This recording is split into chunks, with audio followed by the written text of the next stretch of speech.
Union Ministry of Health and Family Welfare's flagship scheme for the repair and maintenance of biomedical equipment in Jammu and Kashmir is facing serious setbacks. Despite the Union Ministry funding the scheme, Jammu and Kashmir government is not releasing the payment, and that is why the company that is executing this scheme in Jammu and Kashmir has put the services on hold. But what does this scheme entail? This scheme was meant for the medical equipment that was lying dysfunctional in various health institutes in Jammu and Kashmir, whether it is a PHC, whether it is a sub-district hospital or any other government facility where medical equipment worth crores was lying dysfunctional because of the want of a minor repair. When Medicity, a Hyderabad-based company, participated in the tender and started executing the scheme in Jammu and Kashmir, they claim that they have repaired more than 6,000 biomedical equipment in less than 14 months. Yet, Jammu and Kashmir government is yet to release the payment even for the first quarter. The company is saying that we have to pay salaries of our staff from our pockets, and despite Union Ministry releasing the entire payment in advance, Jammu and Kashmir government is not releasing our payment. मेरे साथ हैं मेडिसिटी के business head निगम गुप्ता। तो निगम जी, आपसे समझना चाहूँगी कि total कितनी पेमेंट आपकी अभी तक पेंडिंग है? मैडम, पेमेंट का जिधर तक ताल्लुक है, पहले तो यहाँ पे असेट वैल्यू अभी तक फाइनल नहीं हो पा रही है। एज़ पर जो लाइव डैशबोर्ड है उसमें असेट वैल्यू जो हम इस समय शो कर रहे हैं करीब 27,500 प्लस इक्विपमेंट जो हमने टैग किए हुए हैं। और हमारी जो गवर्नमेंट है, जो हमारे गवर्नमेंट ऑफिशियल्स हैं, वो किसी कंक्लूजन तक पहुँचे नहीं थे। बट अभी थोड़ी देर पहले हाल ही में MD JKMSL के इन्वॉल्वमेंट के बाद इन्होंने कुछ असेट वैल्यू बनाई है, जिसका ये फिगर कम से कम जम्मू कश्मीर में जो बताया जा रहा है 139 करोड़ के आसपास है, जिसका अभी तक प्रॉपर रिकॉर्ड हमें मिला नहीं है, क्योंकि वो उसका बिलिंग डिटेल्स चाहिए होती है। क्योंकि कोई भी आप वैल्यू किसी कस्टमर से आप चार्ज करते हैं तो आपको एक अथेंटिसिटी डॉक्यूमेंट देना पड़ता है। खैर, जो भी इन्होंने दिया है, हमने इनसे रिक्वेस्ट किया आप उसी के अकॉर्डिंग जो हमारा परसेंटेज है हमारा पेमेंट रिलीज़ करिए। तो as per our record it is around about 14 crore something, and as per them may be it come to 13 crore, not an issue. हमने बोला जो आपका रिकॉर्ड कहता है आप उसके मुताबिक दे दीजिए, बाद में आप एक कमेटी फॉर्म करिए, हम इसमें आपको शो करेंगे कि आपका एग्जैक्ट वैल्यू कहाँ और किस तरह से हमने लाया और आप कैसे ला रहे हैं, आप हमें ब्रीफ कर दीजिए। यही एक छोटा सा इशू है जी। इस प्रोजेक्ट की बात करेंगे कि शुरुआत में जब सरकार ने फैसला किया था कि अब फर्म्स को एंगेज किया जाएगा इन मेडिकल इक्विपमेंट को रिपेयर करने के लिए, इनकी मेंटेनेंस के लिए, तो उस समय अब कितना टाइम हो गया है आपको इसमें एंगेज हुए और क्या पहली पेमेंट भी आपको अभी तक रिलीज़ नहीं हुई है? देखिए मैडम, ऐसा है, पहले ये प्रोग्राम के बारे में आपको थोड़ा सा पीछे मैं ले जाता हूँ। 2016-17 में ये project Jammu and Kashmir government को अलॉट किया गया, ministry of health and family welfare government of India through NHM, और Jammu Kashmir medical supplies corporation ने इसका टेंडर 2016-17 में पहला निकाला। उसके बाद करीब 6-7 बार ये रीटेंडर हुआ, क्योंकि इसमें कोई पार्टिसिपेशन की कमी आ रही थी। 3-4 बार तो हम ही सिंगल कंटेंडर थे, उसके बाद बीच में 2 भी आए। बट फाइनली ये हमारा जो बिड था स्टेट गवर्नमेंट ने अप्रूव किया। ये इसका अप्रूवल हमारा दिसंबर 2018 में इन्होंने हमें LOI इशू किया था, और LOI इशू करने के बाद 7 दिन के अंदर अंदर हमें इनके साथ MOU साइन करना था। जो MOU का ड्राफ्ट था, that in principle it is required as per the LOI issued that has been already issued on the basis of tender which has been floated, the terms and condition duly available in the NIT document. But उसके बाद भी ये लोग जो draft agreement है उसको final करने में करीब 6 महीने लगे, और फाइनली ये जून 2019 में हमें ये टेंडर MOU इनके साथ साइन किया गया।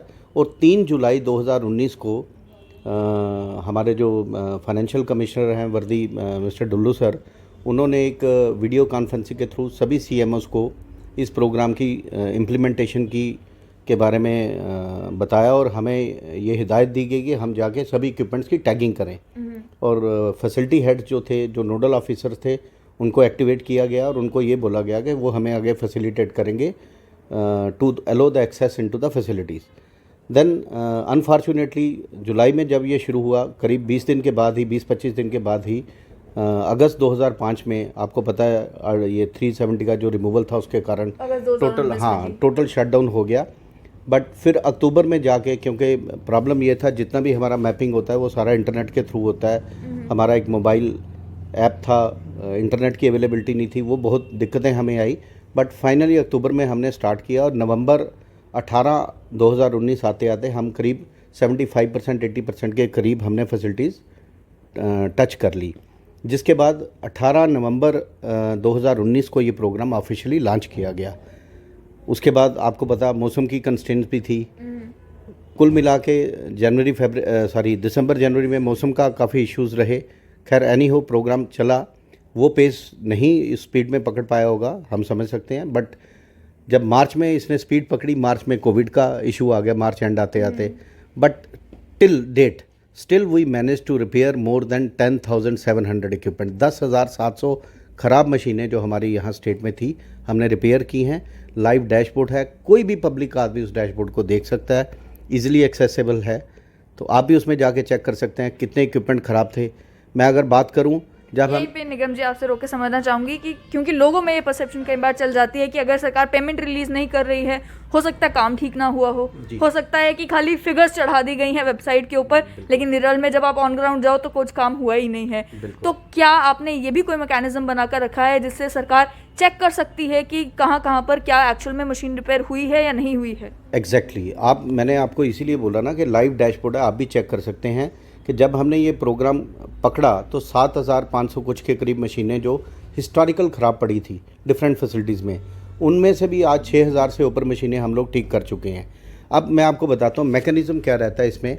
हमारे लोग जाके इक्विपमेंट टैग करते हैं, टैग करने के बाद पहले वो आइडेंटिफाई किया जाता है वो फंक्शनल है कि नॉन फंक्शनल है। अगर नॉन फंक्शनल है तो उसकी रिपेयर की जाती है, अगर वो फंक्शनल है तो उसको एज इट इज़ रखा जाता है। उसके बाद कभी ब्रेकडाउन उसमें आ जाती है। एक बिल्कुल एक फुल प्रूफ मैकेनिज़्म है जिसके अंदर एक कंप्लेनेंट को कंप्लेंट रजिस्टर करनी है, एक एसएमएस कंप्लेनेंट को प्लस हमारे इंजीनियर को चला जाता है। जैसे ही वो कॉल कंप्लीट होती है तो डैशबोर्ड पे कैसे अपलोड होती है, पहले वो कंप्लेनेंट उसको साइन करता है कि I am satisfied, services been done. उसके बाद जो उस फैसिलिटी का हेड होता है वो उसको साइन करता है। बीच में कई बार डिपार्टमेंट के जो हेड होते हैं वो भी उसको साइन करते हैं। वो सारे डॉक्यूमेंटेशन कंप्लीट करने के बाद डैशबोर्ड पे चढ़ाया जाता है कि ये मशीन ठीक हुई है। और इसको चेक करने के लिए suppose to give an example, अगर किसी पीएचसी की बात करूं दूर दराज की, वहाँ 50 मशीनें हैं तो हमारा डैशबोर्ड अगर 51 या 52 दिखाएगा, वो फैसिलिटी हेड का काम है उसको रेगुलरली चेक करे ताकि वो हमें पॉइंट आउट कर सके। मैं कहता हूँ जी मैंने गलत चढ़ाया होगा, बट फैसिलिटी हेड्स अगर मैं अकाउंटेबल हूँ देयर। ये प्रोग्राम, पहली बात तो ये आपको बताना चाहूँगा, ये पब्लिक प्राइवेट पार्टनरशिप प्रोग्राम में चल रहा है जिसमें हम अगर रिस्पॉन्सिबल हैं तो डिपार्टमेंट भी अकाउंटेबल है। तो फैसिलिटी हेड का काम है उसको देखना मेरी फैसिलिटी में 50 इक्विपमेंट हैं, क्या कंपनी ने बाकी 50 ही डैशबोर्ड पे चढ़े हुए हैं। दूसरा फंक्शनल स्टेटस होता है, 50 में से 48 चल रहे हैं, कहीं मैं ऐसा तो नहीं शो कर रहा हूँ 48 नहीं चल रहे हैं, वहाँ पे 20 ही चल रहे हैं।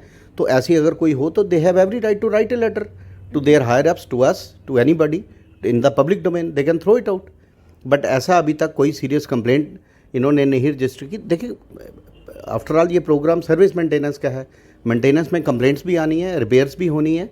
बट अगर कोई ऐसी कंप्लेंट हो जो कि झूठे किसी तरीके से चलाई गई हो तो वो पकड़ी जा सकती है। बिकॉज इसका एक्सेस एक बंदे के पास नहीं, हर सीएमओ के पास है, हर डायरेक्टर के पास है, हर नोडल ऑफिसर के पास है, और इसके लिए बाजाब्ता डिस्ट्रिक्ट लेवल पे, फैसिलिटी लेवल पे नोडल अफसर बनाएंगे। क्या आपने finance commissioner health and medical education से बात करने की कोशिश की, उनके साथ ये इशू रेज किया कि हमारी पेमेंट अभी तक रिलीज नहीं हुई, और उनकी तरफ से क्या जवाब दिया जा रहा है कि क्यों पेमेंट रिलीज करने में इतना डिले हो रहा है? मैडम ऐसा है, ये एक अपने आप में इट इज़ ऑलरेडी अंडरस्टूड कि हम नेचुरली डिफरेंट लेवल पे इसको एस्केलेट करते हैं। पहले तो हम अपनी जो मेन एजेंसी है, जो इसकी इम्प्लीमेंटिंग एजेंसी है एनएचएम, उसके नोटिस में लाते हैं। उसके बाद जेकेएमएसएल है, उसके बाद डायरेक्टरेट्स हैं, फिर वहाँ से नहीं होता तो हम इसको नेक्स्ट लेवल तक लेके कई बार गए, और डुल्लू साहब की ने बड़ा पॉजिटिवली इसमें इंटरवीन भी किया। बट अनफॉर्चुनेटली जो ग्राउंड लेवल पे है, आप देखिए मेरे 4 क्वार्टर कंप्लीट हो चुके हैं। I am entering into 15th month now, I have already enter rather. So 15 महीने में अभी तक असेट वैल्यू अगर डिपार्टमेंट के लोग नहीं फाइनलाइज कर पा रहे हैं, जो लोग इसकी बिल वेरिफिकेशन नहीं कर पा रहे हैं, तो ये फॉल्ट उनके एंड पे है। तो अगर ये उनके फॉल्ट के कारण मैं क्यों सजा भुगतूँ या मेरी कंपनी क्यों सजा भुगते, मेरी यही सरकार से रिक्वेस्ट है कि ऐसे प्रोग्राम जो गवर्नमेंट ऑफ इंडिया लेके आती है इसके लिए एडवांस पैसा आपको देती है। हम नहीं कहते हैं आप आंखें बंद करके पैसा रिलीज़ करिए, बट कोई मैकेनिज्म तो बनाइए कि एक सिस्टम तो बनाइए। आपके एंड पे अगर डिले हो रहा है कुछ एक परसेंटेज रिलीज़ करिए ताकि एंड यूज़र सर्विस प्रोवाइडर भी सफ़र ना हो। मेरे पास भी 130 लोग काम कर रहे हैं, मुझे भी उनकी सैलरीज देखनी है, डे टू डे एक्सपेंसेस हैं, रिपेयर मेंटेनेंस के खर्चे हैं। अगर 15 महीने एसेंशियल सर्विस है उसको मद्देनज़र रखते हुए मैंने सर्विसेज को अभी तक रोका नहीं है, मैंने पास किया है। वो भी इसलिए, फिर भी हम आपको एक चीज़ बता दें, हर कॉल आज भी फील्ड में लड़के अटेंड कर रहे हैं। हमने बिल्कुल इसको रोका नहीं है ताकि पेशेंट केयर ना सफ़र हो, इसका हमने पूरा ध्यान रखा है। बट एक रिक्वेस्ट हम आपके माध्यम से सरकार से ये करना चाहते हैं कि आप भी कोई मैकेनिज़्म बनाइए ताकि रोज़मर्रा के जो खर्चे हैं हम उनको मीटअप कर पाएँ। निगम जी, आखिर में कितना प्रेशर आपको कंपनी की तरफ से है इस वजह से कि अभी तक जो है ये पेमेंट रिलीज़ नहीं हो रही, और फिलहाल तो जो रिपेयर मेंटेनेंस का कॉस्ट भी है या जो आप सैलरीज दे रहे हैं उसकी कॉस्ट तो कंपनी को ही बेयर करनी पड़ रही है? देखिए ऐसा है, मैं सरकार को माइंड में रख के ये बात करना चाहता हूँ। अगर मैं गवर्नमेंट को बिल रेज़ करता हूँ उसी समय मेरे ऊपर एक इम्प्लीकेशन आ जाती है, मुझे जीएसटी भरना है। अगर मैं टाइम पे नहीं भरता हूँ सरकार उस पर मुझे जुर्माना लगाती है। तो अगर मैंने 4 बिल रेज़ किए हैं तो जिनकी 15 करोड़ से 18 करोड़ की वैल्यू है उसका 18% जीएसटी मुझे भरना पड़ रहा है। आज मेरा जीएसटी नंबर ब्लॉक कर दिया गया तो मुझे राइट भी तो इक्वली होना चाहिए। It's a level play field. अगर वो जीएसटी नंबर मेरा विड्रा कर सकते हैं तो मैं भी तो सर्विस विड्रा करने का हक रखता हूँ। अगर डिपार्टमेंट नहीं दे रहा तो उनको भी कोई पेनल्टी होनी चाहिए, उनके ऊपर भी तो कोई क्लास लगना चाहिए। हम कोई ऐसे नहीं है कि हम अंग्रेज़ों के ज़माने में जी रहे हैं कि जो सरकार चाहेगी वही थोपेगी हमारे ऊपर, हम कुछ नहीं कर पाएंगे। तो ये हमारे ऑफिशियल्स को समझना पाइए। जो अफसरशाही यहाँ चल रही है वो किसी हद तक कई बार वो बर्दाश्त से बाहर चली जाती है, बट फिर भी हम अभी भी हाथ जोड़ के रिक्वेस्ट करते हैं कि हमारे ऑफिशियल्स, बहुत कॉम्पिटेंट ऑफिशियल्स भी हैं जो इस प्रोग्राम को, मुझे कई ऑफिसर्स ने आज फ़ोन किया कि ऐसा है हम आपके साथ हैं, बट हमें पता है कुछ लोग जो हेल्म अफेयर्स में बैठे हुए हैं वो शायद इसको सीरियसली जानबूझ के सैबोटाज कर रहे हैं। But I am not trusting anyone, but ये मैं कहता हूँ ग्राउंड पे कुछ करके दिखाइए, हमें पता चले। आप 15 महीने से आपका अपना सेट है, आप उसको वेरीफाई नहीं कर पा रहे हैं, आप उनकी वैल्यू नहीं मुझे डिक्लेयर करके दे पा रहे हैं, तो मुझे बताइए आप पब्लिक से कैसे एक्सपेक्ट करते हैं वो टाइमली टैक्स जमा करवाए, उसके ऊपर आप पेनल्टी भी impose. Union Health Ministry's flagship program is failing in Jammu and Kashmir. Despite the Union Ministry releasing funds, Jammu and Kashmir government has not made payments to the company that has already executed the program and repaired more than 6,000 medical equipment in Jammu and Kashmir. The big question now is why? Pallavi Sareen, Straight Line News, Jammu.